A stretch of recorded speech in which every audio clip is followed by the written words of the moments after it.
John Roca and Matt Nost are here to bring you the top 10. Welcome to this week's Top 10 show. Look at this. This is crazy, huh? I'm opening it up this week because John is a little bit hoarse. He's a little under the weather, so to speak, but he's troopering through like a damn soldier. I am one of your two hosts, Matt Nost, joined by the always. The Outlaw John Roca. How are you, everybody? Oh, I like it. I just got back from interviewing Clint Eastwood, so I'm full in cowboy mode. What a great situation to interview him from Richard Jewell, but I rushed over the hill back from the Four Seasons so I could do the show. And my throat is terrible. I'm sorry. I got over this illness, or I'm getting over this cold, but I coughed my lungs out last night, and it tore my throat up. So I'm gonna do the best I can. Yeah, do the best you can. Yeah. Don't worry. We can also try and keep it low tones. You know, be soothing on both of us. I don't feel like I need to get so loud, so that way you're not stressing. You got a lot of talking to do tonight. My worry is that as I get lower, I'll lose letters in a word or a word. Sometimes when I get too low, it's like. Yeah, but I love it when my voice is raspy like that.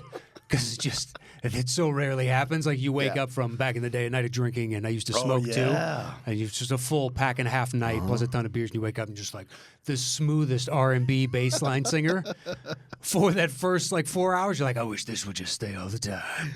But it's so throaty and thick, and you're like, this is. Oh yeah, the next day after being drunk is the greatest voice. You're just like sometimes, yeah. Hey, how's it going, everybody? Yeah. You had a hell of a night. Yeah. A lot of screaming and a lot of everything else. You taxed the hell You're of like, it. I'll take the 2-liter and the pizza, please. He's like, no, I want my coffee black. Of course he does. Listen to the man. He's had a hard life. I don't have those mornings too much anymore. Who'd you have in here before when you were dropping dimes? It's hot as fuck in here. Who did you have in here? No, Makuga came in and did something else in Makuga between. And Cody. Yeah. Yeah, Cody. Okay, so they brought the fire to the NFL. It's not like he's still in the booth.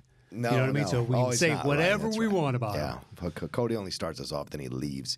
Remember when they used to stay and watch our show and laugh their butts off? Well, I think that they were, unfortunately, they forced to be in there on some level. Yeah, I guess you're right. I They guess were it's part of paid their to job. be in the room. Yeah.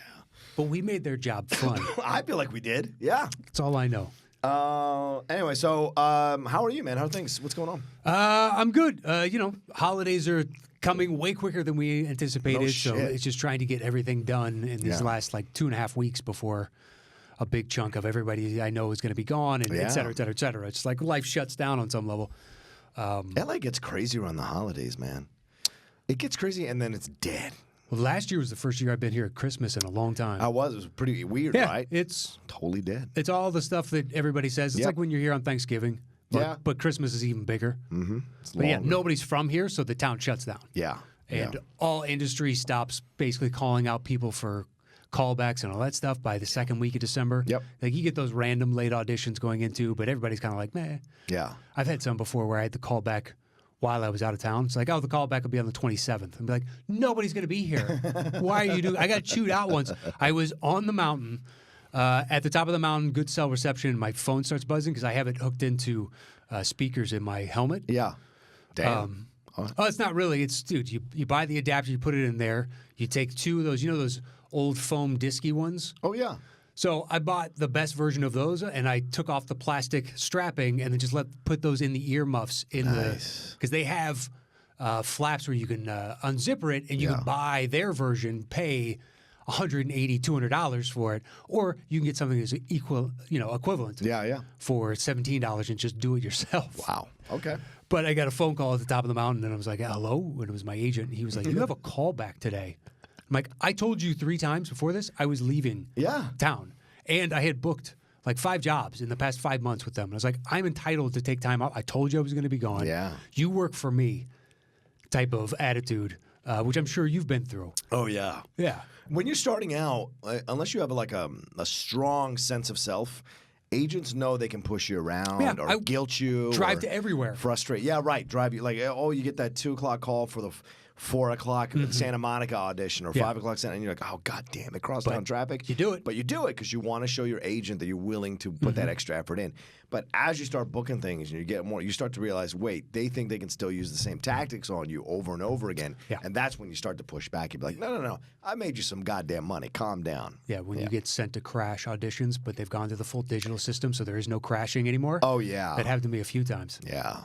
The worst is when they send you something and they make it seem like it's a big deal, and you show up and it's a fucking cattle call. That's the worst. That's when I remember walked in. I knew when I was near the end of doing acting. I walked into a commercial audition, and there was like 150, 120 people, and I walked in. I was like, fuck you. Turned right around, got in my car, called my agent. I go, don't you ever in your fucking life send me to a goddamn cattle call audition again. Were you union or non? Union. Okay, well then yeah. I was like, I booked a shit ton of nationals. This is ridiculous. But at the very least, then it should be run like a union. It's one of those things if you never sign out when you're over the hour, if it happens to go over, because they tell by and large. You're supposed to do that. You're supposed to. Right. But that's got to piss off the casting director. Of course. I only did it one time ever.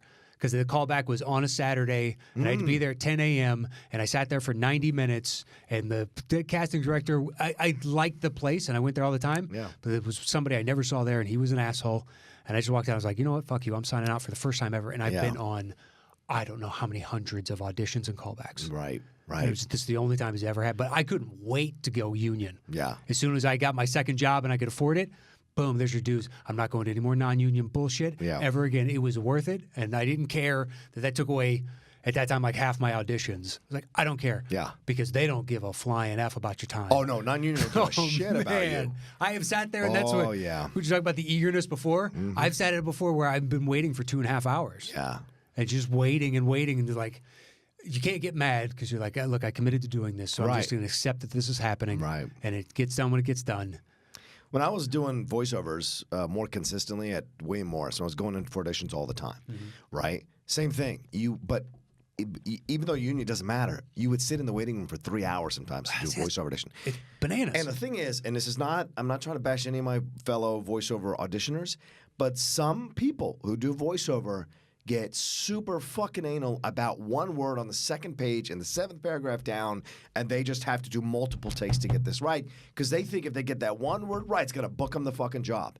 And every casting director you go to says, voiceover guy, within 30 seconds, they know if you're the right voice or not. Of course, it's a voice. Within 10, they know if you're the right voice. So for you, obsessing on the second page of the copy of whatever you're auditioning for is ridiculous. I sat in one time with a friend of mine, and she did 7 takes of one line, and I'm like, what the fuck is wrong with you? And I'm making an effort to get in and get out of the audition booth as quickly as possible. I understand needing if you really flub. Right. If you, especially coming out of the gate of, there's 2-3 points you got to get to quick. Yeah. And whatever, they get jumbled.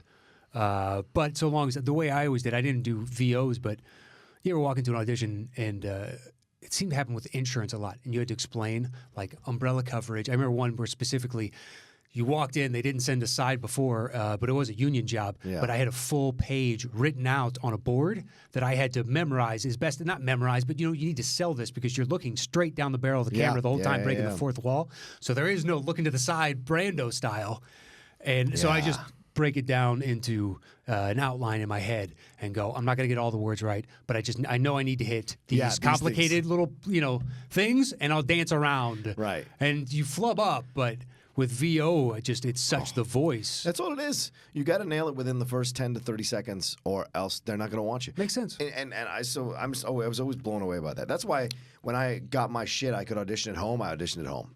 Oh yeah, I was the best audition at home because no one's a harsher critic of my voice and my intention in the lines and getting them right than I am. So listening back to myself. But even then, I talked to a dude who it was worse for him to do it from home. He was doing like 37 takes of a fucking line. I can see that too. Because he was like so fucking anal about because it. Because you can be. Yeah, right. I was never like that. Some people need another person puts a limit. Yeah. Just like, this is all you can do it. You can do it this many times. Yeah. I pride myself, when I do stuff for Crypt TV, I pride myself that I can do an entire page without breaking. Okay. And do it correctly. Because it's better for the editors, right? Sure. They don't want to go line by fucking line. Yeah. If you do it correctly, it's easier for them to edit within. So I try to be really good at doing that. And if I mess up the take, then I go back and do it again. If I have to do section by section, I'll do that too. But I really try to do it like one whole page, move on to the next page. It makes it easier, and I'm done audition or I'm done recording in like 30 minutes, and I've made $600. So it's not a negative. Yeah. Oh, easy peasy. Exactly. Easy peasy. Anyway, it's so long as you have the talent and you can take care skill. of. Yeah, and the skill. Yeah. You worked on it. It's not like it's all. Yeah, skill is really the biggest part of anything, man. Really is. Talent will get you so far. Darn tootin'.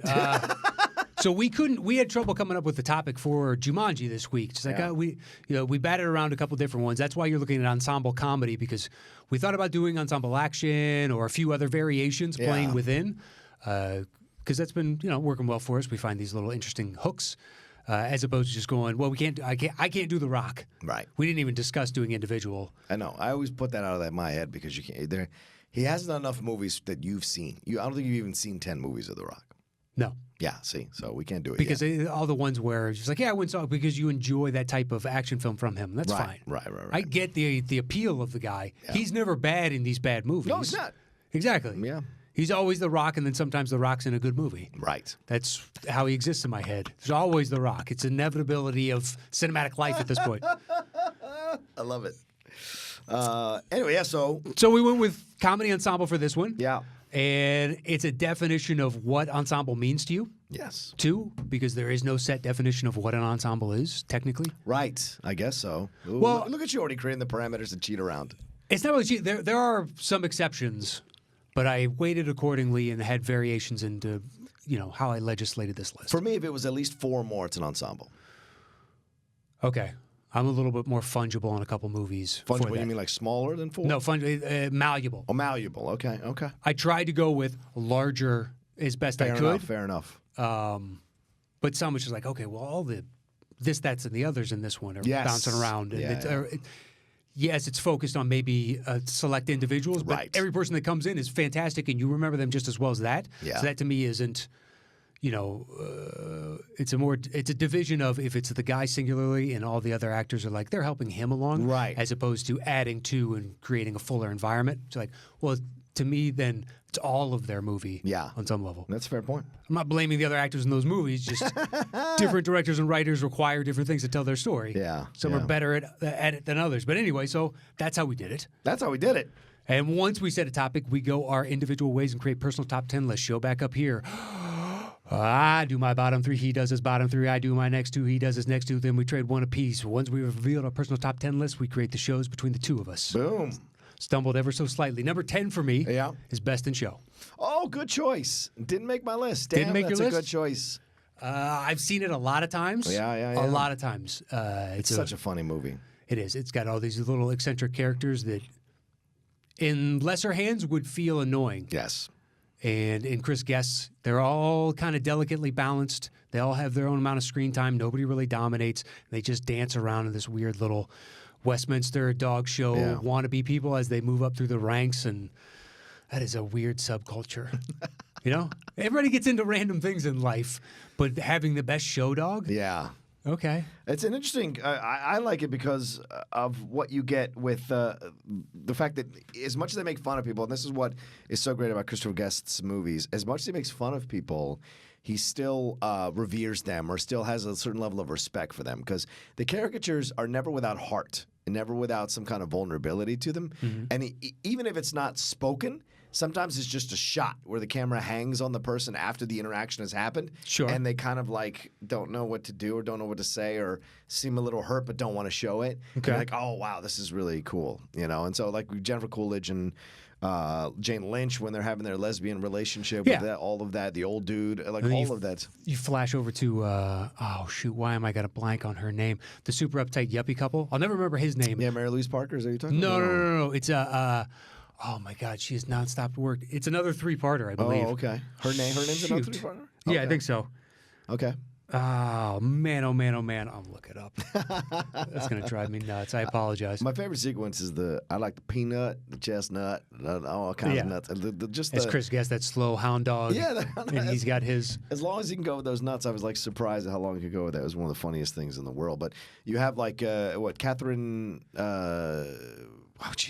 Eugene Levy and Catherine O'Hara? O'Hara, yeah. Yeah, right. Those two with yeah. Yeah, her stumbling. Parker Posey. It wasn't a 3-parter. Posey. Oh, right, okay. Yeah.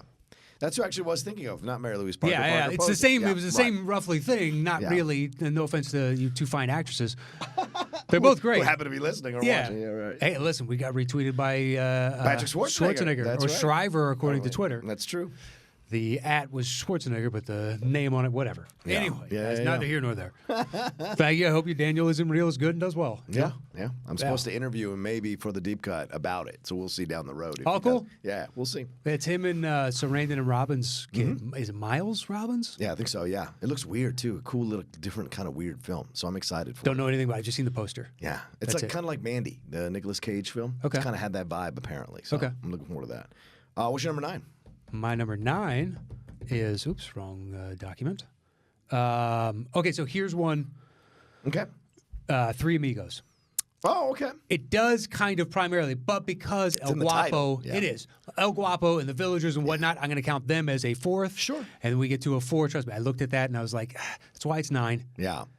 It could rate higher. If people want to take me to task and saying it's not an ensemble, yes and no.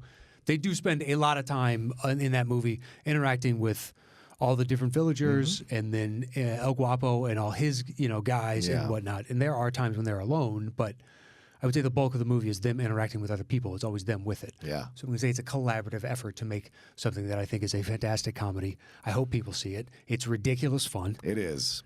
It's all it is. If you're looking for some, message movie, this is not it.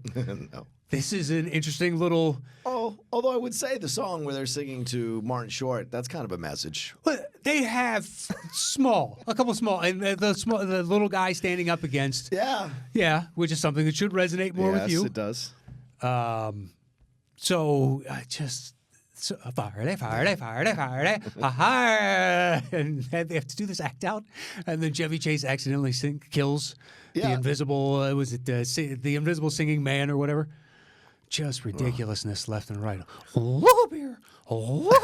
I can't believe it worked. I just can't believe it worked. I loved it as a kid, and I think it's even better as an adult. Yeah. My little buttercup. They're doing a little dance, but everybody thinks that these just heinous Nazi murderers or whatnot. They're Germans coming through, so they're all like, hey, okay. It's so good. Yeah. Smile. Oh, man, that movie. It kills me every time. But it is 3 is in the title. Who directed that one, by the way? Was it Landis? I think it is Landis. Okay. All right. I gotta look it up. I gotta know. What's your number 8? Pardon me. Number 8 is Old School. Old School. Wow. Shit, how did that not get on my list? That's another where it's the 3 of them, but then all the other frat guys and Piven and whatnot, they're bouncing off of one another, so I counted that one. Okay. That's fair. I like the way we have different lists. It's cool. Okay. Well, look, I think there's going to be one you have, and actually Mance, before you got here, was selling me on it. Yeah, he was trying to sell you on it? He asked me what was on my list, and then I started going through, and I was like, I bet you John may have this one. He's like, you don't have that? Come on. I explained my reasons. He's like, I understand what you're saying, but then he started trying to sell me on the comedy. I was like, I'm willing to relent a little bit. Yeah, I see what you're saying. No, I love Old School. Old School's of that Will Ferrell era. That's still one of the ones that I enjoy and revere because it doesn't. It's like Anchorman's so weird, and Blades of Glory is interesting, and I didn't like Blades of Glory. Ricky Bobby is funny for weird things. Yeah, that grew on me. But Old School is the one that I love to pieces because Frank the Tank. So funny. It's just all around. It's so funny. And you've got this other real story going on. Yeah, with Luke Wilson. Luke Wilson trying to get with what's her face, and then Vince Vaughn just doing everything to get away from the married life that he doesn't want. Yeah, right. And Will Ferrell not knowing what the hell he wants at all. Yeah, an immature guy. You're crazy, man. And he's been shot with that trank dart, and then he falls into what is it? The hello darkness, my old friend. Fucking Mrs. Whatever's called, the Graduate reference. Yeah. Sean William Scott. You're crazy, man. Yeah, with the mullet. You're crazy, man. That movie, it succeeds. It is to me, it cemented what I liked about Will Ferrell on SNL. Yeah. Because I think doesn't this predate Anchorman? Yeah, absolutely. This is the one that started it. Yeah, it got him into leading status where you could do something like an Anchorman. He's the one you were talking about when you left the theater. He was, just because he was so magnetic, and everything that I loved about him on SNL, because he just steal every scene without having to try. He wasn't going out of his way to be an asshole, right? And you could see that from the other performers. They enjoyed performing with him because they felt that he more than likely got the best out of them. Yeah. Like they're going to create something really good because he's got a spark of something. He really does. Yeah. And in this, you see it. My favorite little tidbit finding out years later when he's working on his Trans Am or whatever. Oh, yeah. And she comes out to bring him a drink. When he turns to the neighbor, he's like, hey, Frank, or like whatever it says. There's nobody over there. It was not in the script. He's just interacting with people that don't exist and trying to lead this fucking weekend warrior lifestyle. Oh, man. It's ironic. Sorry, it's ironic because the actress who plays his wife in that movie ends up playing Piven's wife in Entourage. Oh, okay. Yeah, that's Mrs. Ari. Yeah, that's right. So she had a little bit of a run for a while. Wayne is in that, the KKK member next door. Yeah. Or no, is he the blind guy with the dog? I think Wayne's the blind guy with the dog. Yeah, maybe. It's just ridiculous. I love when Will's like has to regurgitate all that information. He's like, "What happened? I blacked out." At the sport athlete, Olympic mathlete thing, whatever. This huge combined Billy Madison-esque. You got to pass the fourth grade in one go. It was so ridiculous. Yeah, it was. It was just, but the perfect amount of ridiculous. It is, and it still holds up. Having rushed a frat and been in a frat for like a year, there was a lot of that humor that totally fucking worked, man. Totally did. I thought about it, but I never did it. I know you don't strike me as a frat dude, man. You're too rebellious. You can't put you in a fucking box. You wouldn't like it. Yeah, but I just didn't think the whole hazing to get into was worth it. Yeah. It's like, I'm sorry, because I had That's what I mean. two or three of them that I hung out with all the time. And there were these huge houses and whatnot. Like 100 dudes lived in these big mega like complex horseshoe things. Yeah, and they have a courtyard in between. Yeah. It's like they replicated the same thing in a few different spots. Right. But it just comes out of the guys there. It's like, there's 6, 8 of you that are just chill as hell. I like hanging out with you. Then eventually it's like, do you want to come? And it's like, I don't want to have to walk around with like egg in my hair, which I've seen other dudes, and they've been up for 48 hours. And like, that doesn't sound like a good time. I don't care what you're doing. Hell Night was the worst. Getting inducted was the worst. You're up 48 hours. You are, and I don't care what anyone says. I don't care what fucking college you're from. There's a fraternity that does it, and they put you through hell. Yeah, multitude. They claim not to do it. Now everyone has to keep quiet about it, but you go through it, and it was the worst ever, man. But the thing is, I should have never done it because, like you, I have that rebellious streak inside me, or this idea of being put in a box. And I remember I went at one of the brothers while I was rushing because he was saying something really fucking stupid. And I just was like, this is the dumbest thing I ever fucking heard of. You want me the honest truth? And then all the brothers are like, oh, man, you can't say that against, you're not even part of it. Well, You're basically, still he's a rushing. made guy. Yeah, he's a made guy. And I was like, this is so fucking stupid. So then I had to stand up in front of everybody and apologize for fucking calling this idiot out. You broke the code of conduct. That's right. They all agreed to it. Then you got into the military. Oh, yeah. You talk about dumb money to be in a box. But that's a separate situation. Like to be in a straitjacket in this box. I like the military because there are rebellious fuckers in the military, so you find your crew to hang with, and as long as you hit the basic things of what you're supposed to do, you can rebel within the system. And I will happily say this, and I'm not equating the two because the military is for an overall goal and a purpose. Right. So the hazing makes sense on some level because the ask of you in that job is the ultimate sacrifice. They're trying to toughen you up Yes. for what may come. They're not trying to do it for kicks. Exactly. For It doesn't shits just and be, giggles like most of these oh, you want to have a rifle? Yeah. Like, give me 100 push-ups in the mud, right? Like, no, this is not some bullshit. Right. Whereas to me, fraternity is just like, why are we putting ourselves through? It doesn't make a lick of sense. Yeah, it doesn't. Who's this enjoyable for? Right. Except the first group of guys that didn't have to do it and inflicted on the second group of guys. Right. That's the only people it's ever been fun for. Well, you're an NBA guy. It's the same thing. Why do the rooks got to carry the bags? What's that all about? Really, if that's the worst of your hazing, that's not bad. I'm just saying, why do they have to fucking do that shit? Because it's an honor and privilege to be able to potentially make hundreds of millions of dollars. Carry a bag. That's Carry a fair. bag. You haven't made it there I yet. get the logic. I'm just saying, fraternity guys, it's an honor and privilege to wear the letters. That's how microcosm they can be, or whatever. Talk to me when the legacy of who you are as an individual for the rest of your life is determined by what is the outcome of that. That's a fair point. If it's a frat, I don't know about how well your life went. I'm not entirely sure because that is stagnation on a level that we all should grow past. It should happen. You hope. It's fine to carry some with you, not a problem. Yeah. We are a collection of our memories and past experiences. Yeah. But at the same time, it's like Al Bundy holding on to scoring however many TDs it was in high school. Like you got to grow up. Yeah. Leave childish things behind. Some people hold on to things, man. That's for sure. Unless it's the legacy of the individual that you are. So that was my 8. That's your 8 number. You're my boy, Blue. All right, my number 10 then is Animal House. Okay. Yeah. It's one I still love. I know people maybe watching have issues with it now in 2019, but it's still a very funny movie. I would assume most people would have it higher. No, really? Maybe. Yeah. I dinged it for that. That's why it's lower for me because of those issues. Now you go back and watch like. I don't think it's funny. Oh yeah, that's your problem. All right, fair enough. That's your problem. That's what I would say. Well- Peter Rieger, Timothy, who's the main guy? Tim Matheson.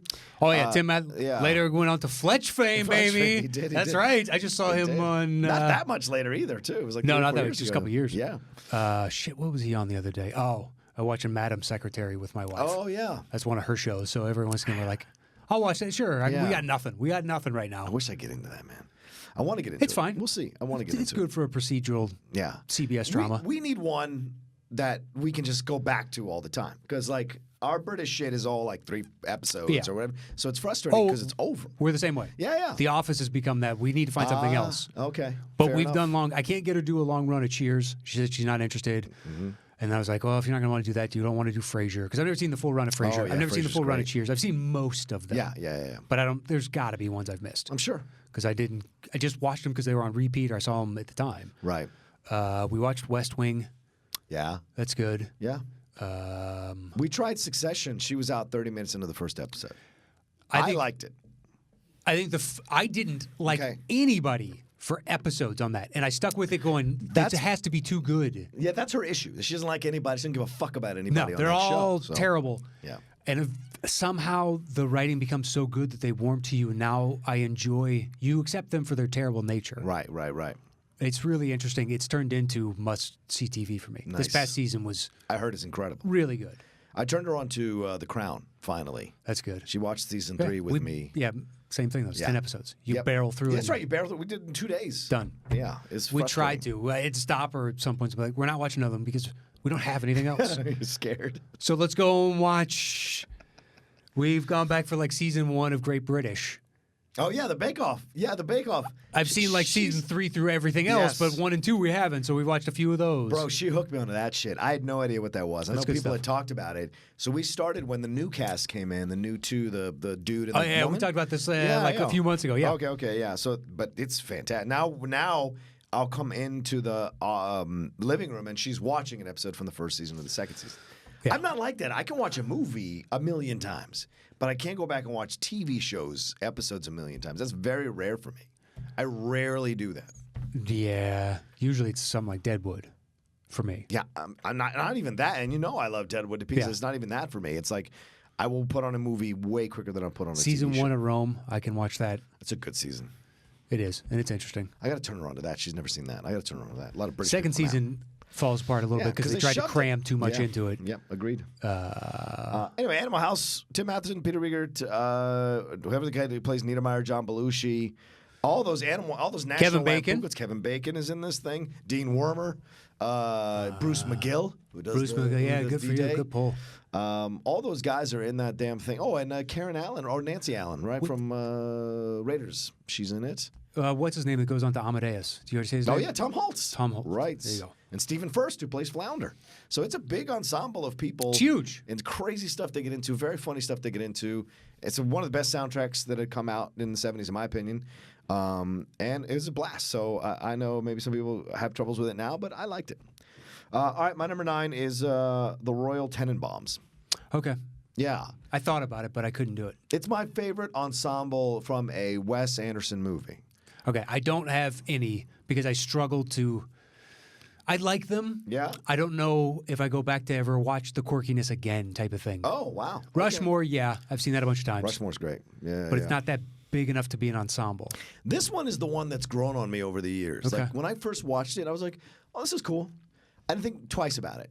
But as the years have gone on and as I've gotten older, I find myself sympathizing with the Gene Hackman character more and more. Okay. And then seeing the travails of the kids and what they go through, I find that more interesting to discover and explore. Whereas I hated Owen Wilson the first time I watched it because I was such a dick. As you get older, you're like, oh, yeah, I mean, there are guys like this. There are just people like this in the world, and what can you do? It's not. Sometimes it's not their own fault. They just have a self-destructive impulse within them. So all of that, and then the Ben Stiller thing, how super anal he is about because his wife died a certain way, so they all have to act a certain way. So it's just fantastic to see the exploration of because you can see yourself in some of their characters. Sure. Like, what are my super anal shit that I do that if you broke it of me, I'd freak out or I'd be like, what's my OCD that would mess me up? So all of it is in that. And the writing is fantastic. The voiceover from Alec Baldwin's incredible, and all around, I just think it's like maybe his best film. Maybe. Okay. Maybe you could make an argument. I mean, I like Moonrise Kingdom a lot. I like Grand Budapest a lot as well. Yeah, Moonrise I thought was good. Yeah. I didn't love it. Do you have a favorite one? Do you have one you like? Did you like Fantastic Mr. Fox maybe? Or? Well, I like that one a lot. Rushmore. Rushmore, yeah. Zissou, but I haven't seen that in a while. Oh, yeah, that's such a weird one, man. It is a weird one, but I like it. That was a full-fledged, like I'm leaning into the quirkiness. Yes. And I liked it at the time, but I want to know if it holds up. And I've only seen bits and pieces since. I haven't sat down to rewatch it. Yeah. He's not a director that I do that a lot with. Interesting, yeah. But I'll do it with name almost any other of that kind of ilk, so to speak, where they have a distinct idea of their world, like Tarantino or the Coen brothers, or like I'm happy to go back to him for. I like his, and I find it fun and inventive, but I don't relive it. He's almost too cute, maybe. No, just a very specific aesthetic style, and I like I see, at least to me, what you're doing with it and what you're trying to say with it. Yeah, and I acknowledge everything about it, and I do enjoy it, but I just don't revisit. Well, this one's Gene Hackman, Angelica Houston, Danny Glover, as I said, Ben Stiller, Owen Wilson, Gwyneth Paltrow, Luke Wilson. So many people in this ensemble all around. The Indian guy who's also in The Terminal, I always forget that actor's name. All around, just great stuff. And then the character actors that they get.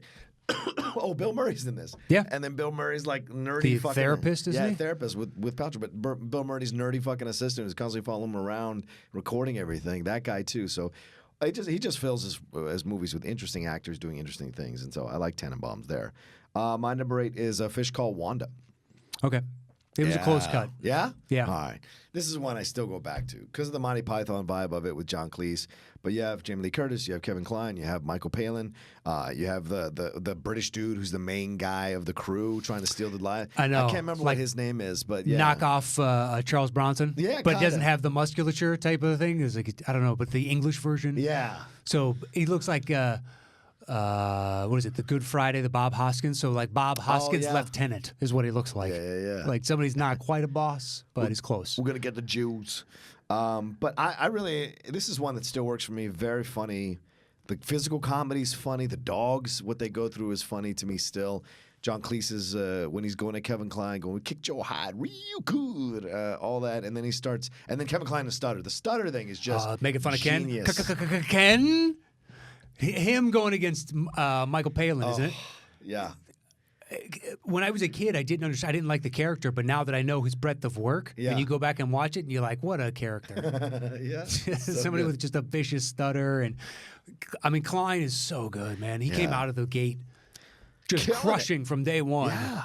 It's interesting that he just. I don't know. It seems like he had enough for a while, or I've acted and took a break. Yeah, but I think some actors get softer as they get older, and then so they just they don't run to do as much stuff anymore. Maybe you just prioritize different things. Yeah, it's true. Phoebe Cates, who he's married to, she basically stopped. Yeah, basically stopped. Became a wife, became a mother, did her thing, and every once in a while they pop up at social events. You're like, oh my god, how come? Why? What's going on here? I know you were always great. Yeah, I love Kevin to pieces. Yeah, Rick Moranis. All right, his voluntary withdrawal, voluntarily retired, and still won't come back. Still won't come back. We did it for the kids. His wife died, so to take care of his kids, to be a stay-at-home father for them. He had all the money he needed, I guess. Yeah. And just wanted to be there for them now that she was gone. You're like, wow, makes all the sense in the world. And now they're gone. They're out of the nest. Right. Hey, and he's been like, I don't know, the last I saw, because I check in every once again, his movies, even if I don't care for the movie, I always enjoy him. Oh, yeah. Doesn't matter how dumb the movie is. Yeah, like Little Giants. I did not like Little Giants. Oh, I haven't seen that forever, really? But I liked him in it. Okay. Yeah. It's been so long, I couldn't, it's him and... is it Ed O'Neill or it's John Ed O'Neill. Okay. And Ed O'Neill's team looks like the Giants? Yeah, I like think so. the New York Giants? Yeah. Something like that. It's been forever. I haven't seen that. That's that wasn't one that popped up. Right, in your head. In the queue of what I watched it as. All right, what's your number 7? 7 is another where I think it's the ensemble entirely. But Okay. Oh, Brother, Where Art Thou? Oh, shit. That's a good choice. Because all the Fuck characters that come in balls. are all so three-dimensional. Yeah. So to me, I mean, look, John That's a Goodman good is huge choice. in that. He comes in as Cyclops, but I will remember that forever. And Son of a gun, son of a gun, son of a gun, son of a gun. I like to point for the record. He said he'd remember it forever, and now he can't remember it. It's the irony of that. No, that specific scene with John Goodman. I'm trying to think of the blind He's a Cyclops. record producer. No. Oh, Stephen Root. Stephen Root. I'm sitting there going, Frost, first, five, who? And it's in my head. But that's a mighty fine singing and a dancing. He's blind. He thinks it's great. He thinks they're what, black? Yeah. And that's why he records it, because it sounds like a black spiritual. He's like, whoo, boys. He does. It's just such a great, but it's boom, comes in. Can't remember the actor's name, but he comes in as the Huey Long type of character at the very end. Whenever he shows up in anything, I love it. That guy is funny as fuck. But and then the Ku Klux Klan member on the other side, that Right. secret organization. I think we all know what I'm talking about. I will remember him and the little guy that's with the mini sweep, sweep out the corruption. He's like, is you ain't my constituency. Ain't this place a geographical oddity? 2 weeks from everywhere. 2 weeks from everywhere. I'm Dapper Dan Man. That movie it works so, like Tim You're Blake right. Nelson crushes, Oh, John yeah. Turturro crushes. Yeah. Holly Hunter's great. Holly Hunter is great. The dude from Seinfeld who chases them down, the one who played George's boss. He's the one that chases them down with the black glasses. Oh, sure. Yeah. That guy. He's the devil in essence. Yeah, in essence, the devil. Yeah, and every time they run in, like the sirens by the water are fucking great. Go to sleep, you little baby. Yeah, exactly. And then Tim Blake Nelson thinks that Turturro's been turned into a frog. Yeah. And he sees it in the scream of anguish. Some of the best acting in a comedy you're ever in a movie, period. Just it seems so real. You're like, oh man, Tim Blake Nelson is killing it. It's a great line. They loved him up and turned him into a hornet toad. Yeah. Shit, that should be on my list. Damn it. All right. It just, I mean, It's a and great it choice. fully cemented. Like, I love George Clooney, man. Yeah, I Clooney's love George great Clooney in this. Just the range he's got. Just Yeah. going mugging, just straight mugging at certain points, and it fits so beautifully in it. It's a great movie. And it's the fucking Odyssey. Yeah. It's Homer's Odyssey Updated to shoved today. into a Southern comedy about these guys breaking out of jail. It's just so brilliant, man. It's so much fun. So that's my 7. Okay. 6 is Python's Quest for the Holy Grail. That's a punt. Okay. Yeah. My 7 is It's a Mad, Mad, Mad, Mad World. Yeah, I can't that's the do it. one you were arguing with Mance about, I imagine? No. Oh, interesting. Didn't bring that one up. All right. Well, let me just tell the young listeners who is in this movie. It's Because a huge cast. When you talk about Milton Ensemble, Berle, Ethel Merman, Yes. Sid Caesar. yes, It's got some great cameos too, but I can't remember the main cast. And this is from a guy I've only seen it once. Yeah. Spencer Tracy. He Spencer plays a Tracy. straight man throughout. Milton Berle, Sid Caesar, as you said, Buddy Hackett, Buddy Hackett. Ethel Merman, Mickey Rooney, Dick Shawn, who's the son of the mom. He's the beach dude. Okay. Mama. Phil Silvers is in this. Jonathan Winters is in this. Eddie Rochester from the Jack Benny Show. Jim Backus from Gilligan's Island's in this shit. Joe E. Brown. All the Three Stooges. What is Bacchus? Is he Thurston Howell? Yeah, Thurston Howell. Yes. Yeah, so that's the level of Selma Diamonds, and Peter Falk is in this. Norman Fell, Mr. Roper from the Three's Company. It's incredible how many actors, and the Buster Keaton's in this thing. Don Knotts is in this thing. He gets a cameo with him and Phil Silvers. Carl Reiner's in this fucking thing. Exactly. Like, it's insane how many people are in this thing, and it totally worked. I don't know if you get. I mean, Rat Race is probably as close as you come, but those weren't like A-level actors that you get. These were A-level talents you were getting into your film. Not. How dare you, sir? Look at it yes and no, because most of them went on to do great TV work. Yeah, sure. So it's kind of like there is a differentiation at that time within the strata of celebrity in this town. Yeah. So if you're a movie star in the 70s, 80s, probably through the 90s, that's the reason David Caruso, after NYPD Blue was a huge hit, was like, I'm going to make movies. Right. And you made the leap. Now it's much more fluid. It doesn't really matter. It's about the best work Yes. type of thing. So they made that jump. So within that, from the 70s, it's like, yes, Thurston Howell was awesome on Gilligan's Island. And Don Knotts did a ton of amazing, he's a national icon. But he wasn't a movie star. So it's all that of people. Right. I'm not denigrating. I feel a little bit you are. It's a huge cast of amazing. You can't compare that cast to It's a Mad, Mad World. To Rat Race? Rat Race cast. for Well, God's just sakes. in that it's like they're not quite alphas. So it's a collection of not, like John Cleese is in it. Cleese is in it. Whoopi Goldberg's in it. Sure. Rowan Atkinson's in it. But then you go to Breckenmeyer and you Breckenmeyer go to Amy would- Smart. It's not that really, No, it's a Just saying. collection. Jamie Kennedy. But no, this one is way bigger. Is it Jamie Kennedy? No. Who plays? No, Who plays? it's, Dr. Seth Green. Seth Green. I always get those two guys mixed up. Really? I do. I don't know why that is. Anyway, that's my number 7. If you haven't seen Stanley Kramer, it's fantastic. It's out on Criterion. It's one of the funniest movies you'll ever see. It's all about a treasure hunt. Jimmy Durante, this is my personal opinion. Jimmy Durante is the guy at the beginning, and they're all chasing this $2 million treasure. And it's all the hilarious shit they get into to try to get to that treasure. All right, my number 6 is Young Frankenstein. Okay. Yeah. Of all the Mel Brooks movies, this is still my favorite. Okay. And like you said, this is a cast, but everybody else around the cast, Yes.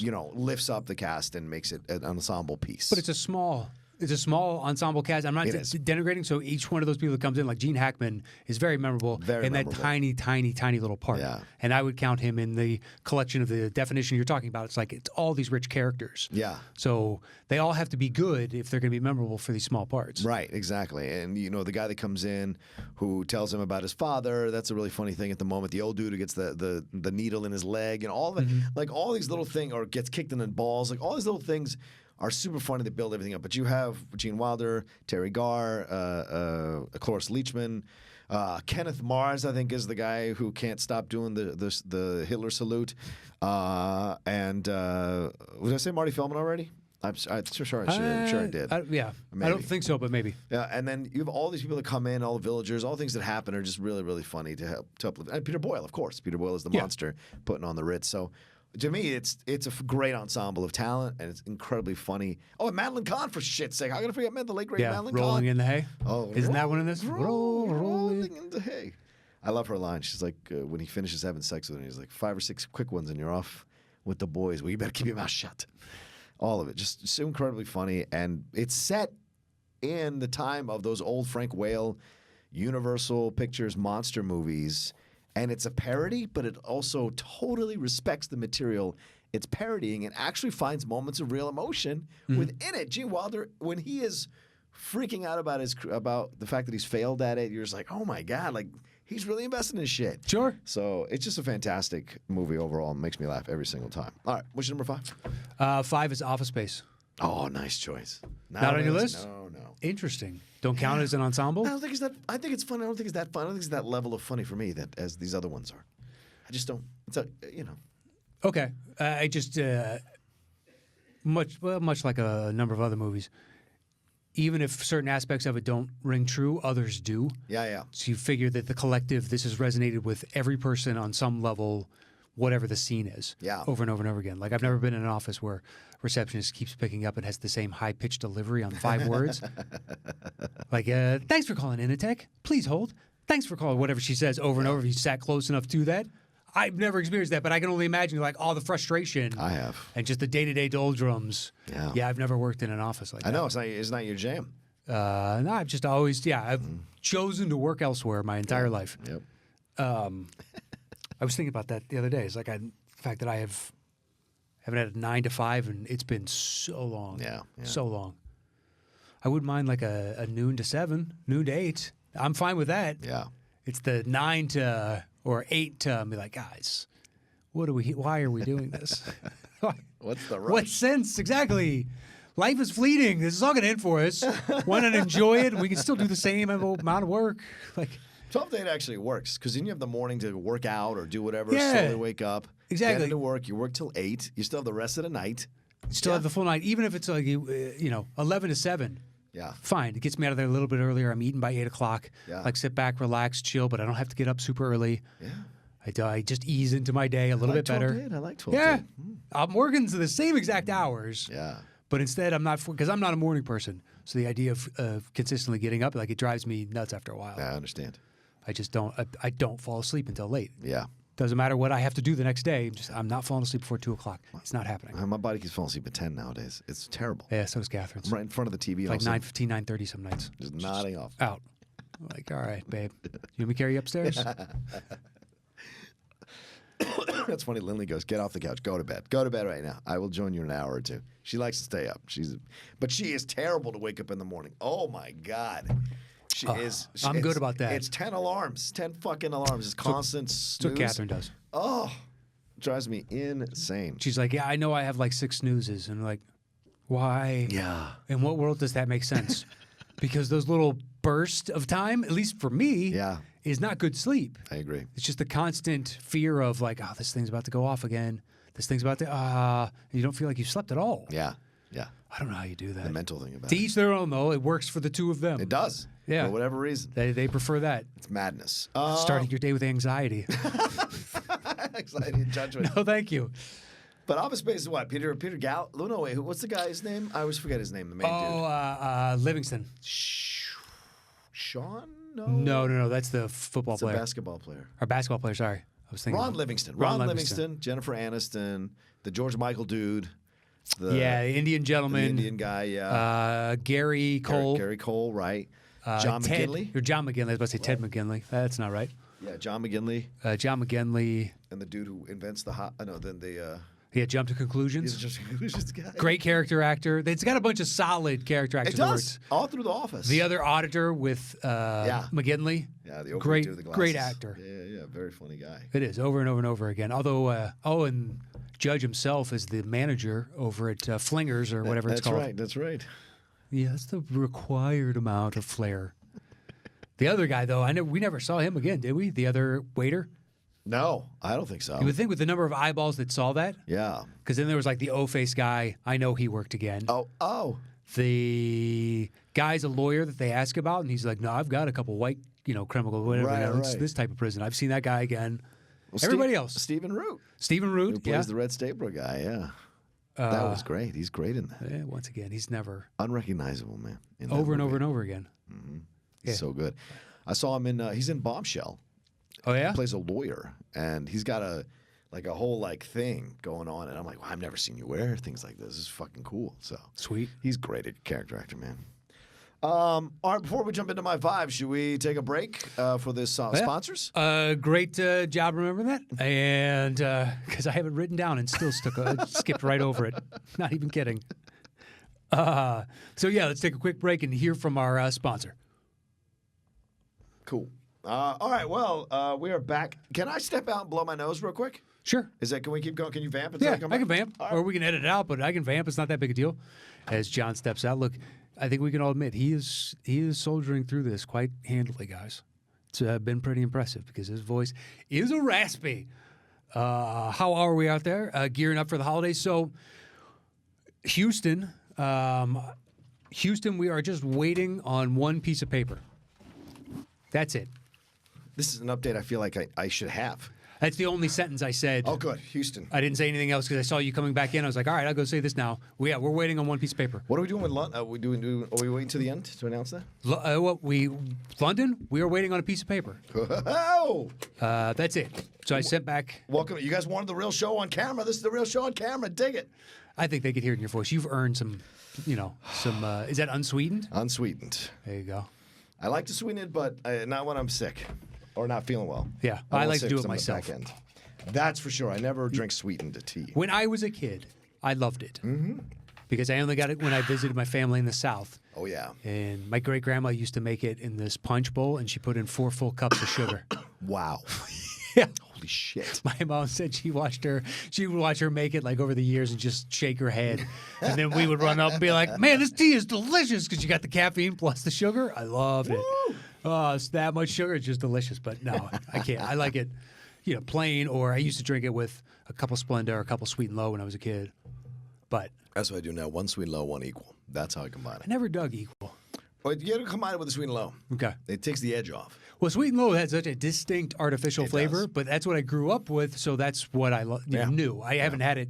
I couldn't tell you last time because I just drink it black now. If I have tea. I just have coffee, though. I have my tea black.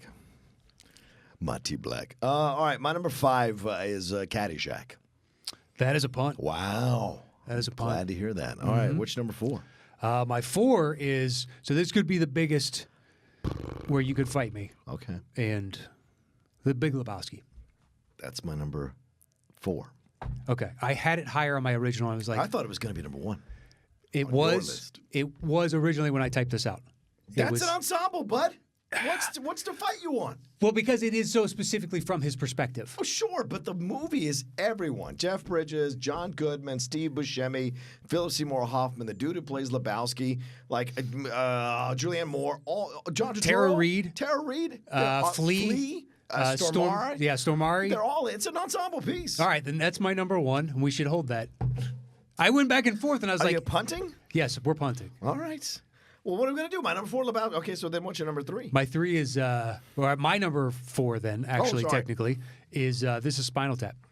Oh, yeah. That's your. It's not. It doesn't. It's a funny movie. It just never does anything for me. Okay. Yeah. Go ahead. Well, we talked about it last week. I think it came up Okay. like 2-3 weeks before that. Okay. But we did on the famous actors of, because I chose Oh, Rob right, Reiner right. because of this and who his father is and the amount of work that he's done, et cetera, et cetera, et cetera. Yeah. Spinal Tap is dope. You should definitely see it if you like anything about rock music whatsoever, or actually the music business as a whole, because this shit happens to every caliber of artist. It's a funny movie. It is. There's a lot of funny to be had, especially if you like music and bands and all that stuff. Yeah. So that's my 3. We talked about it a lot. Tune into last week's episode to hear the full breakdown of that. Anyway, John, now what's on to you? It's your number 3. This is gonna piss you off, but this is my number 3. Bridesmaids. Okay. You're not on your list. I know, right? No, it is not. Okay. Bridesmaids is one of the funniest movies I have ever seen. Still holds up. Still brilliant from beginning to end. Still fantastic. And announces Kristen Wiig, takes the edge off Robin Byrne. Announces, not really announces Kristen Wiig, but like kind of shows that she can do the Will Ferrell thing, transition into movies. You got Melissa McCarthy, who's just really the star of the movie in essence. Maya Rudolph is fantastic. Really? Kristen Wiig's the star. Well, McCarthy's the breakout. That's what I say. Who are you talking about when you leave the theater? True. That's McCarthy.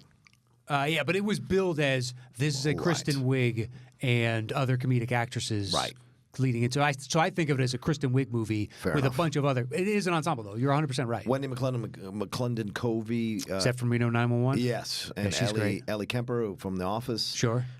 Chris O'Dowd, who plays the police guy. Yeah, the English actor? Yeah, the Or is English he Irish. Yeah. Irish. And He's then, on Get Shorty now, if you watch yeah, that. which is good, actually. God damn, that's a good show. I like half of it. Okay.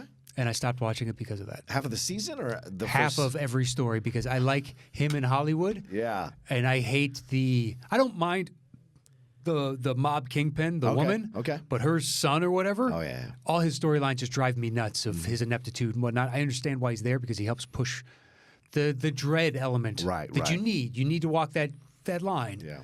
But he just drove me nuts. And there's nothing against him. I think it's how they brought it together. Their vision for it is not my favorite. Okay. But fair enough.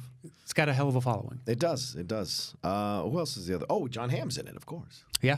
He's very funny as Yeah, well. but I mean, it's all like I think my favorite part is when she's in the car and she keeps speeding past her, like rolling past him. That's my favorite scene. That's all Kristen Wiig to me. Just the stupidity of her trying to get him to break his juvenile silence. But he's got a point. He does, of course he does. He's got a point. He's right to be ignoring her for that. But the diarrhea scene, I don't understand why. That's so funny, man. I don't get why you don't like it. It's just brilliant. filth for the sake of filth. But it happens. Really? It does happen. Widespread like this? I don't know. Then give it to me like they do in Topsy Turvy, which I didn't count for this because it's more about that.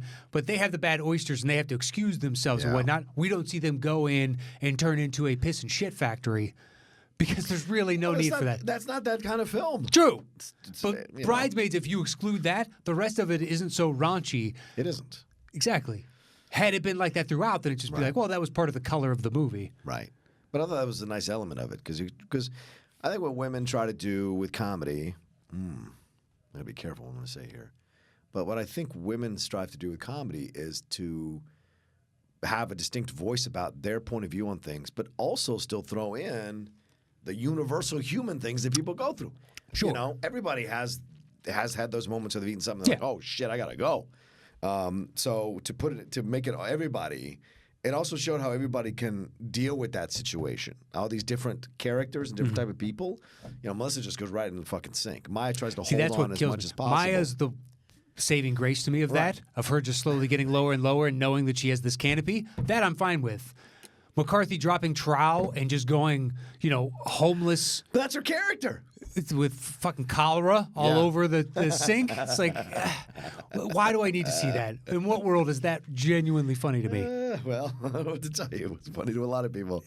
I don't know. I think you can go right up to the line. There's no point. Like when Jim Carrey is in the bathroom peeing and he looks over and sees the, for a good time type of thing, and the guy shows up. Oh, right. Like, take me to it. So you're still in that world. There's still comedy to be You found. mean Dumb and Dumber? Yeah, Dumb and Dumber. Yeah, right. But I don't need to see. What about Jeff Daniels and Dumb and Dumber taking a shit? You like that scene? What's the difference? The saving grace is the little squeaker fart at the end, and it makes him chuckle. Without that, I don't like that scene. Wow. I'm not even kidding. Okay. That one little note goes, all right, fine, because it's squeeze. And look, in my life, I have farted a couple of times, and it's made me chuckle or something. You've only farted a couple times?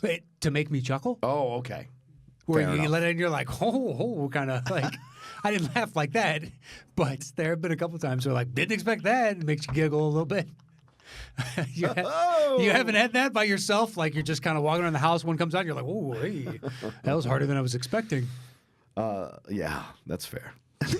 So because of that human element and the all of this. Yeah. So I guess by that sense, then the Rudolph, that aspect of it should be so strong because I do genuinely enjoy that. Mm-hmm. But it's just the full, like lava. Well, like basically, that's zombie. When they bite you, instead of vomiting out the blood, that's what it looks like coming out of your butt. Just like that, you would be dead from that amount of that fluid color. First off, is wrong. Okay. I don't think we ever see it. I think by their reaction, it doesn't. It can't be healthy. Okay. No, of course it can't be healthy. Yeah, this isn't something your doctor's going to be proud of. So it's implied. Fair enough. All right. Well, I love the movie and I enjoyed it. Paul Feig did a great job directing it. What's your number 2? My number 3. Oh, I'm sorry. Your number 3 is Anchorman. Why did we jump to my number 3 ahead of your number 3? Did I just jump? That was my bad. I must have just jumped after you did your 4. Because I had to reorder. Right. With Lebowski, because that was my 4. I dumped it down to 4. So this is Anchorman? My 3 is Anchorman. Okay. So then we'll go to your 2 after that as well, because we're going out of order. That's fine. But you don't have Anchorman? I do not have Anchorman. No, go ahead. Oh, somebody doesn't like quality entertainment, huh? I like Anchorman. You don't think of it as an ensemble? Because... No, it is an ensemble. I can't deny that. And it's 4 deep. Then you throw in Christina, and you've got all the little side characters popping in here and there, and then the big throwdown fight. Yeah. And now you're adding on all these stupid people with the ongoing strife with Vince Vaughn and his crew. Yeah. And because it is, Yeah. it's a whole crew of dudes. Of course. It's a great choice. Jack Black comes in with a memorable biker scene. Ben Stiller. Yeah. Over and over again. Tim Robbins. Luke Wilson. Yeah. Ken Willard or Fred Willard. Fred Willard. Who played, and then Chris. Yeah, he's the station manager. Then the guy from SNL that's on. Yeah. Rick and Morty. Chris Parnell. I Yes. was like Pine. It ain't Pine. It's a P though. Yeah, Parnell. It's the second one of those. I've had this one. I couldn't think of Stephen Root earlier, and I was like, fast. It's not an F. What is it? It's got a hard consonant at the end though. That's where I was starting. I know it stops. I'm rifling through all his movies, every character I can think of, over and over and over again, going, spark it into my mind. Not happening. It's unfortunate. What are you going to do? Anchorman's dope. It is so funny. What can be said that hasn't been said a billion times over? Yeah. I just like Ricky Bobby more. I like Anchorman. For real? Oh, yeah. I love Talladega Nights so much. See, I think the through line of the story holds me more in Anchorman, whereas the scenes, some of the scenes in Talladega are really stellar. Mm-hmm. But the overall, like him having to go up against, Sacha Baron Cohen because gay French guy and whatnot, don't really care. Okay. I mean, him and Andy Richter, Sasha and Andy are great. Right. But I don't know that storyline needs to technically be in there. Okay. He could have easily just gone from first and gotten into a crash or whatnot, and then John C. Reilly takes over and does well. Yeah. And there's just the battle between the two of them. They come back, and it'd still be the same movie. Yeah. Pick some other random and whatnot that John C. Reilly has to save him from in the end, or some guy they both didn't like that they set up in the first race type of thing. Mm-hmm. I don't know. But to me, Anchorman is, I don't know. The stupidity of it, the fact that it works. And it does. And I think that's the only way you get a Talladega. If there is no Anchorman, there is no Talladega. It's true. It's very true. Oh, and then, of course, to a lesser degree, the basketball one. Semi-pro? Semi-pro, which is right after, I think, Anchorman. I think you're right. And then Blades of Glory was... I liked Blades of Glory. I did not like semi-pro. It was... But that was... Blades of Glory was after semi-pro, was it not? Oh, maybe. And at that point, it's all right, Okay, maybe. He's going to have a dumb wig... Yeah. And it's a ridiculous premise, He got into a rut in my mind. Okay. Yeah. Repeating the same beats over and over again. It's one of those things of you're better than this, man. Okay. And then he does like Stranger Than Fiction. Yeah, which I thought was good. Yeah. I thought it was good. Out of nowhere, but nobody saw it. But that's fine, man. You're putting out good work. He can do drama. He did that Woody Allen movie. He was good in that. There's the one, I'm blanking on it, but he ends up on his front lawn with all his stuff, and a neighborhood kid comes over. Everything to lose or nothing? Everything must go. Everything must go. Yes, good call. Yeah. Rebecca Hall's in that one. Wow, she's good. That's a good film. Yeah, I couldn't remember. Yeah. Anyway, that's my 3. So my number 2 is Punt from earlier Caddyshack. Okay, cool. That's my number 5, yeah.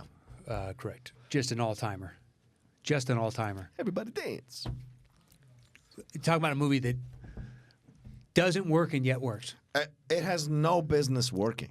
Well, because it has no business, and it works. It's like well. Basically, it's kind of like our show. It's a bunch of tangents cobbled together for one thing that's an enjoyable experience as a whole. Yeah. There's a thread. We're better about the structure because it almost seems like halfway through filming, they latched onto this caddy tournament thing. Because before that, it's like we're following these people for a little while, and we're following these people, and then like all the backstories don't pay off, doesn't matter type of thing. I mean, you do open it on the caddy itself and that big Irish family he's got. There's a nice stereotype that probably wouldn't exist in a movie right now. 15 kids, type of thing.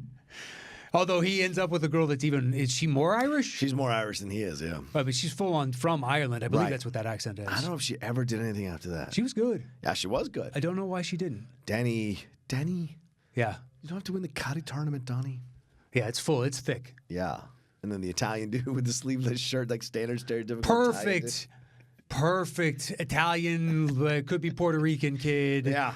That if you lived in a populous enough area, you knew this kid on the East Coast. Yeah. I knew a couple. Oh yeah, of course. I've seen this kid. When older kids, I've seen him before. Type of thing. I've served with guys like that. Of course you have. Of course you have. All of it, yeah. It's so fun, and Ted Knight is brilliant in this movie. Who rarely did movies, but he was great whenever he was in them. Oh yeah. Well, but I didn't watch Mary Tyler Moore. Yeah. Oh, really? Oh, I didn't. Yeah. He's for me. It was Too Close for Comfort. Okay. That's the one that I really loved. But you see something like this, I'm like, man, I wish you lived. I wish I had you now. He is what Phil Hartman is. I was about to say he's Phil Hartman, but Phil Hartman I think was allowed to show more gears. Yeah. So Ted Knight, had I grown up, we got in a longer run with Phil type of thing. Yeah. And he had the length of Ted Knight's. But Ted Knight is great. Dangerfield is basically just being himself, and somehow it kind of works. It so works. I'll take 2 of these, 3 of these, 5 of these. Oh, look at this hat. It's the worst thing I've ever seen. Oh, but it looks great on you. Looks great and on you, he mugs. I mean, he mugs just right there. It's so good. Let's dance. This weird, why is this in the movie? This is great. So what? So let's dance. But then Chevy and Bill on top of that. Right. Bill is so funny. He is. So funny. This squirrel. Ridiculously stupid character. Yeah. That lives on. Chevy, the supposed epitome of cool, this country club playboy. Yeah. The movie's pretty damn excellent. Although we've had some people that have gone back to watch it from the show, us talking about it, they're like, it didn't work for me. Yeah. Like, wow, really? I don't understand it. Yeah, this to me seems kind of timeless. Yeah, it seems like like you said, it should transcend generation, and I think it does for certain people. I just think other people just don't feel as much of a connection to it. Some of the parts have been kind of beaten into pop culture a little too much. Like I know the Bill Murray, I got that going for me, which is nice. Yeah. It was a meme format for a while. Yeah, I was a looper. That side. No, I was a. One of my favorite sequences is the priest doing the golf, the hole in one. Oh, he gets struck by, and I like that Bill Murray puts his clubs down eventually and just kind of scurries away. He goes, ha, ha, ha. Just the mania of the fact that he's having the greatest round of his goddamn life, and it's in the rain, and no one else would be out here, but he's able to count them because he can still do it. And at the end, when he hits by strike, lightning when he misses the hole in one. And then later, when they found him, he's like, well, "Don't you disagree, Father? Don't you agree, Father?" He goes, "There is no God." And yeah. He's like, "Oh shit." Well, it's because you blasphemed and he struck you down. He did. As a man of the cloth, you thought that you were bigger. You got struck down, and now you're bitter about it, about a stupid golf game. The fucking Baby Ruth in the water. There's so many great bits throughout that whole movie, man. It's so good. So my number 2 is Ghostbusters. Okay, that was the one with Mance. Yeah. Oh, it's not on your list. Well, because I told him I view it To me, the thrust of the movie is the action sci-fi element, and the comedy is sprinkled in to help give that world life. Okay. But to me, it's more so a sci-fi action-y with comedy elements. Yeah, it's got a lot of them. comedy section always. I know, you're right. Yeah. Because Mance kept going through, and he's like, "What about this?" Because I was like, "What are the really funny lines?" And I listed off the first three I could think of. And he was like, "Well, what about the one where, are you the keymaster?" Yeah. And she says no, and then he breaks. I don't remember him breaking the fourth wall, but looks right at the camera. I guess does he look straight at the camera down the barrel? That's what. Yeah. Don't remember it. And then like runs away. that. Yeah. I thought he might have looked off to the side and been like, well, fuck it, I'll try it. Do it again. And I was like, okay, if he does break the fourth wall, that's interesting. I don't remember it like that. There's so many funny lines in the movie. The Twinkie line is hilarious. The cats and dogs living together. Cats and dogs living together, and this man has no dick. This man has no dick. Those are the two that I cited off the top. Ray, if someone tells you you're God, you say yes. The Stay Puft the idea of the Stay Puft Marshmallow, that's a joke within itself. See, I didn't know that was a thing. I didn't know about that till the movie came out. Even if you don't, it's still a Marshmallow Man. It's funny. How is that funny? Because how do you think a demon's going to show up looking like a Marshmallow Man? That makes no sense. That's what makes it funny. It's supposed to be something sweet. Really? You laughed evil. when it was a state? Fuck yes, I did. For real? Yes. Like genuinely laughed. You saw a big marshmallow man. You're like, these motherfuckers have done it again. I was like, these idiots have thought of a Marshmallow Man. This is brilliant. Wow. No, I remember watching. I still do and be like, that's a really cool visual. It's an interesting movie monster. Like I appreciate it for that. In no way did I ever go hilarious. What's such a ridiculous thing to have a Marshmallow Man be the one I who's like gonna the kill everybody. pulling the cloth off the table and then the flowers are still staying. Like that's a good. Yeah. But then they go right back to the super serious. Don't cross the streams, and that's the focus Right. of the scene. But every one of their scenes has comedy in it. Yeah. I'm just saying. Did we need a Dan Aykroyd ghost blowjob scene? That's fair. I don't disagree with you there. It's a weird. That's an '80s comedy thing, right? Obviously. But the visuals are nothing short of stunning. But he's not in a superior position in that thing either. It's a dream he's having. Yeah. We assume. God, But knowing that Aykroyd believes in ghosts, is there's a fantasy that he's living out in front of us. That's a fair point. Makes it a little weirder when you rewatch that knowing. Hey. The visuals, the story, I think are all cool. Like when they shut down the holding container and everything shoots up into the sky. When I was a kid, and still to this day, the visuals of that and flashing into people and like suddenly they show up at a hot dog stand and the vendors like this, Looney Tunes. And it's awesome. I love all the chaos that creates. It's a beautiful thing. It just doesn't make me, it maybe puts a smile on my face. It's part of I comedy. know. It's in the comedy section. Yeah. Everybody considers it a comedy. You're right. I am wrong. I'm not trying to be right or wrong. You're right. I'm just defending On some the position. level you are. That's fine. I'm just defending the position. You're right. All right, what's your number one? One is the other punt, Lebowski. Okay, yeah, we talked about it. That's right. Yeah. Anyway, yeah, Lebowski. We've talked about it a million times. Do you want to go into it anymore? No. Okay. It's the best. All right. There you go. It's so good. It's so good. It's so good. It gave me a Kenny Rogers song that I didn't know was Kenny Rogers until I saw that movie. Because I only know his big, huge, country hits. And this is Kenny Rogers before he's a solo artist. Yes. This is when the group called, I think, The Main Event or something like that. No idea. I just know that's young, and you can hear it in his voice. And he hadn't turned into Kenny Rogers yet. Yeah. Well, at least how the public perceived or how he was displaying himself later on. Yeah. But Kenny Rogers. it's so good. Yeah. I So love it good. to pieces. My number one is Monty Python, The Holy Grail, the pun from earlier. Okay. That is just, to me, it can't be beat. There's no film that I know almost every goddamn line from. There's no film that makes me laugh all the time when I ever hear any reference to it. And what the entire Monty Python is, in essence, an ensemble. And then they play all these different characters in the movie. It's brilliant. And then you have the two old people there who are pretending to tell a real documentary and what happens to them. But overall, it's just, and then, of course, Terry Gilliam's animation as well, in essence, is another character in the movie. So For sure. throughout the whole thing, and just all the scenes, and they're so incredibly brilliant. The constitutional peasant scene is fucking genius of how they break it all down, this idea. First of all, the idea that a legend like this could exist and that English people would be I don't know what we feel would want to believe in a legend like this that happened some point in their past, right? How could you not? Well, that's the thing. It's ridiculous. Throw a sword from the lady in the Yeah, lake. but life is so short and mysterious at that point in human history. I guess you're right. You don't know anything beyond, so you can't describe how. Think about how fog happens. There's a reason that's spooky. You can't see through it, but it can happen either day or night, and it's this weird cover, and there's that chill in the air, so you're not enjoying it as much. And the concept of evaporated water collecting into clouds at eye level doesn't make sense. Yeah, true. So magic's part of the world. Yeah, I guess you're right there. But I mean, just the idea of it. Like, and people nowadays who read the King Arthur story, they want to believe in that kind of stuff that it happened. Yeah. I think it's interesting. And then also, that scene is undercutting the idea of the ridiculousness of the construction of a government in any society. It's just brilliant on so many levels because governments have come about from the weirdest situations and the weirdest circumstances have combined to create a government. It's insanely brilliant. Plus, he's actually having this argument with this guy about how he became king and how other people like think that they're leading nations and things of that nature. So all of that's just brilliant. From top to bottom, this idea of chasing the fact that they had to use the coconuts because they didn't have enough money to buy horses. It didn't have it in the budget. Yeah. And it ends abruptly like that because of the budgetary reasons. They were done. They had no money left. So they ended that way. It was so funny. When Cleese is, in essence, the troll under the bridge, but he's not playing a troll, but something like that. Right. He was up on some perilous cliff that when they would yell cut, he'd have to like squanch down to as close to the ground as he could get because gusts of wind could come up and knock him off. Jesus Christ. Yeah. Gotta shoot it, though. Yeah. Gotta shoot it. Scary I read something. He's like, I wasn't happy about that day. You're like, yeah, I'd imagine so. But it works. You pulled off a great movie. The holy hand grenade is funny. The bunny is fucking funny. Of course, the French people are hilarious. You know, all of it is just so funny all the way around. And the little stories they all have for Lancelot and everybody and Eric.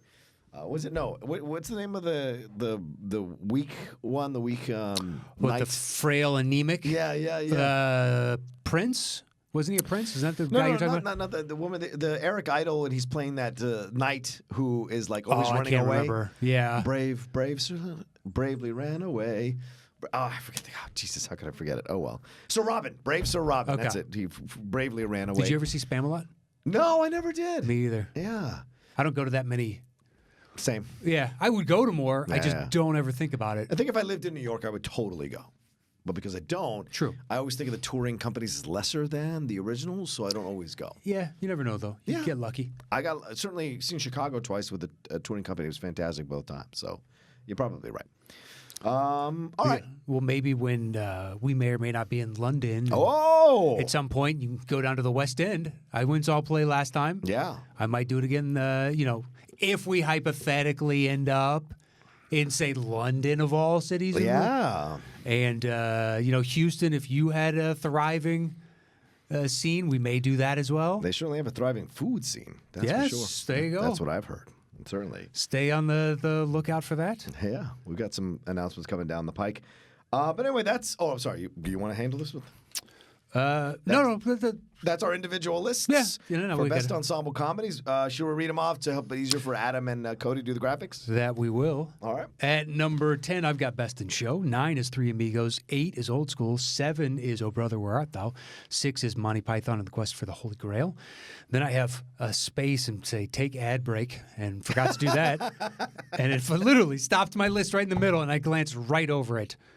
5 is Office Space. 4 is This is Spinal Tap. 3 is Anchorman. 2 is Caddyshack. 1 is The Big Lebowski. All right, my number 10 is Animal House. 9, The Royal Tenenbaums. 8, Fish Called Wanda. 7, It's a Mad, Mad, Mad, Mad World. 6, Young Frankenstein. 5, Caddyshack. 4, The Big Lebowski. 3, Bridesmaids. 2, Ghostbusters. And number 1, Monty Python and the Holy Grail. All right, you want to put this list together and I'll go get the bongos? Yeah. Okay, so commonality, Lebowski is number 1. Yes. Man, I'm typing that out for the people listening. So I think Caddyshack, I can't recall where he had that. I think it was much lower. It might be Monty Python next because that's 1-6. Where'd you have Caddyshack again? I had Caddyshack at number 5. 2-5. Okay, 1-6. So then it's Monty Python. Okay.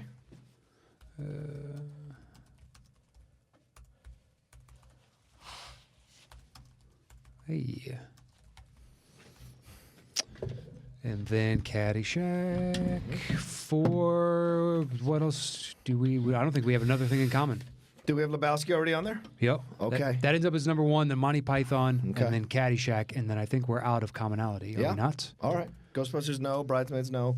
Nope. Right. Young Friends, no. Okay. Yeah, let's break this thing down then. Ghostbusters is your 2. Yes, my 2. Oh, that makes that easy. What number is that? That is number 4. Okay. What do you have next? I've got my number 3, Anchorman. All right, I have Bridesmaids. I'll put Anchorman over Bridesmaids. That's fine. I know you don't like Bridesmaids. Just warm up a little bit. All right, next highest for you. I got my 4. Okay.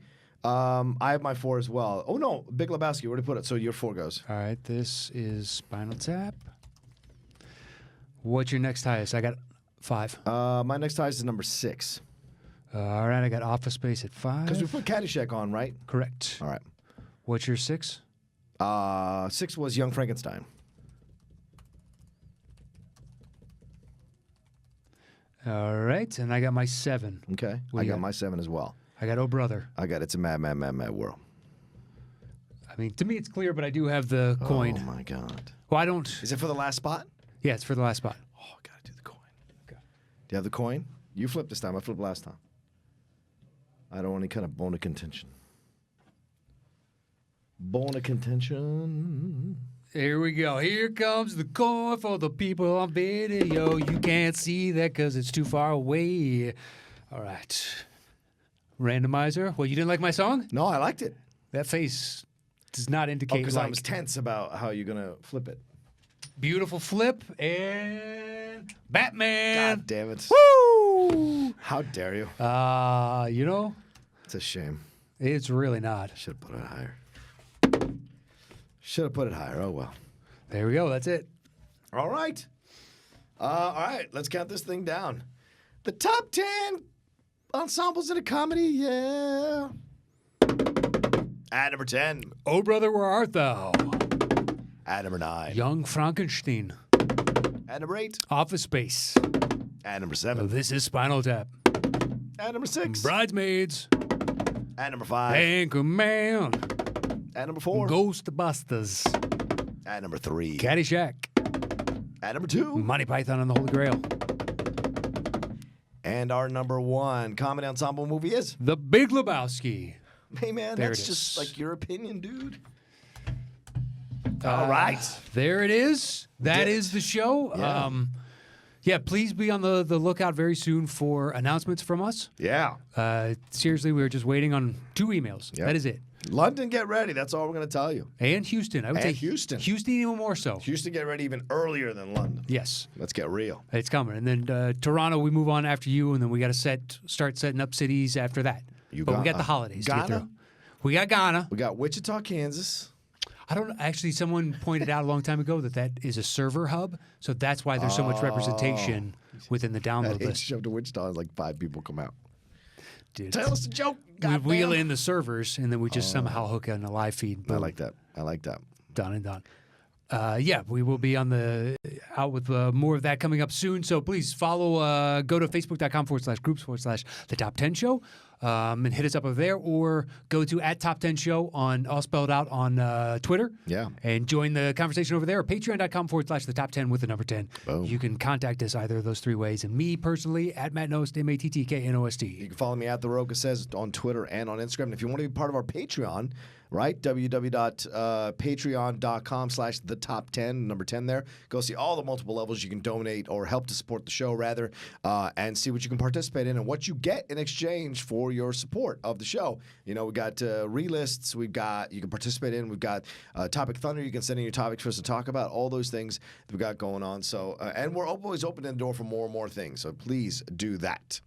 That's it, I think. Yeah, that is it. And we will see you guys in a week. Thank you so much for tuning into the top 10. I figured I'd open this close, and I opened this close, and I'm now closing this open. Boom, there it is. Thanks for tuning in. Adios.